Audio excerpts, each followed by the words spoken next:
chuối mà nó về cả bài sao mì ấy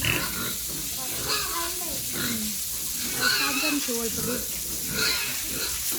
chẳng đó tính năng không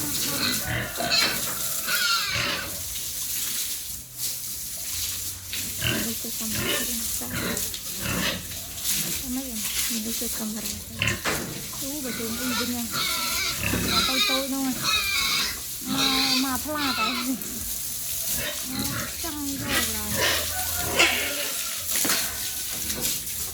cả lo lên cấp 3 là hấu đây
ôn ăn quạt ở đánh chân ấy